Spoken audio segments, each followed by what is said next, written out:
Okay, so we're ready. We are at Amish Experience in Pennsylvania. We are ready to drive. Just a few more minutes left. We are going to drive to the countryside. This is my 19th season with this company as a tour guide. I do it in retirement, 5 to 7 days a week. I'm retired from Hershey Foods, an American candy company. I'm a chocoholic and just go straight. You could eat as much as you wanted, you just couldn't take it home with you. And it took me 12 years just to get an interview with Hershey, because that's where I really wanted to work, because I really am a chocoholic. In the Amish world, and this will be interesting because I suspect all of you are originally from outside this country. In the Amish world, if you are not Amish, you are English. It doesn't matter where you're from. Japan, Belize, Portugal, Sweden, they just use that term to mean not Amish. And all of the tour guides and all the tour companies in this area will use the term English to mean not Amish. When I got into this business 19 seasons ago, all these Amish people were saying, once I met them, will you take me here, take me there? Because they're not allowed to drive cars and they're not allowed to fly airplanes. Will you take me here, take me there, I'll be glad to pay you. Well, that translates into being an Amish taxi driver. And to do it legally, you've got to go through an approval process with the Public Utility Commission. It takes about 120 days and a whole lot of money to get approved. So I did that, but 80% of the taxi drivers are illegal. So the Amish don't care. It's just transportation to them. My wife said to me one evening, she said, you realize we got more Amish friends than we do English friends? I said, yes, I know that. I'm a deer hunter, and my deer hunting partner is a 44-year-old Amish guy who's in the logging business. He goes into the woods, cuts down trees, a log hauler comes and he loads the trees on the logs, or the logs on the trailer, and it goes to the mill to be turned into lumber. We spend a lot of time in the woods hunting, and my wife and I have been invited to 4 Amish weddings. 2 of them were the only English people there. One of them, there were 498 Amish and 2 English, and we got there at 7:15 in the morning. We left at 10:15 at night, and the bride's family fed all 500 people twice during the day. So I'm going to tell you about weddings, funerals, best New Year's Eve party I've ever been to with 22 Amish and 2 English and no alcohol. I'm going to tell you about the Amish based on my experience with the Amish, not just the information they trained me for 19 seasons ago. Our tours aren't scripted, so as I'm going down the road, I'm going to go off on tangents all the time. I'm 76 years old. Somebody might have to remind me what I was talking about when I went off on a tangent. You guys are laughing. Your turn's coming.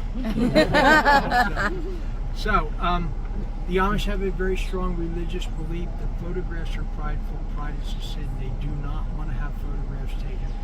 Please remember that, because my wife says I can't always be the Amish police, and I get very upset when people take their pictures. So, please don't even attempt to take it from the show or the van. I wear hearing aids because I flew jets in the Air Force and I perforated both eardrums. So it's noisy up where I am, and kind of the background noise with the little kids and all that. Sometimes, if I can't hear your question by the second try, you're going to have to ask me when we get back. The Amish are Christians. Today is the Christian Sabbath. There are no Amish businesses open today, so I can't take you to an Amish business. I can tell you, point out places along the way where if you're here Monday, you can go to these places. Best bake shop around, the biggest quilt shop around, but I can't take you to any Amish places. So we're going to extend the tour probably by 10 miles, and I'm going to explain more about what you see along the way. Today is a church day, and I found a couple of church services along the way. They don't have a church building. They have worship service in the homes of the members of the congregation. I did find a couple of church services where there are a lot of carriages and people sitting out in the yard. Church is over, but they have what they call fellowship in the afternoon, where they just sit around and shoot the breeze with each other. So we're going to get going. Okay, so we're almost ready. In the South before the Civil War, go north to freedom. It was called the Underground Railroad. It wasn't underground. It wasn't a railroad. just a network of way stations that help African Americans head north to freedom. Look down this driveway coming up on your left, and it looks like something out of the American movie Gone with the Wind that was at the movie theaters in 1938 and 39.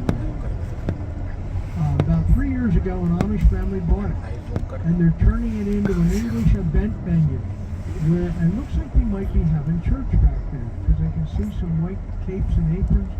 But they rent it out to people who want to have reunions and weddings and things of that nature. So if there's an economic opportunity, the Amish are the best capitalists you'll ever meet. They'll take advantage of it. We're going to make a right-hand turn here. And I'm sure these boys are going to feel relieved. I think they thought I was stalking them. Notice the solar panels on the roof with company trucks. That's an Amish business. And what they do is they hire English people to drive the company trucks because they don't drive. The inside can tell you the Amish don't use electricity. Here's an exception. Right there by the corner of this side, this end of the porch, there's an electric meter. The family that used to live here had a daughter who was born in Texas.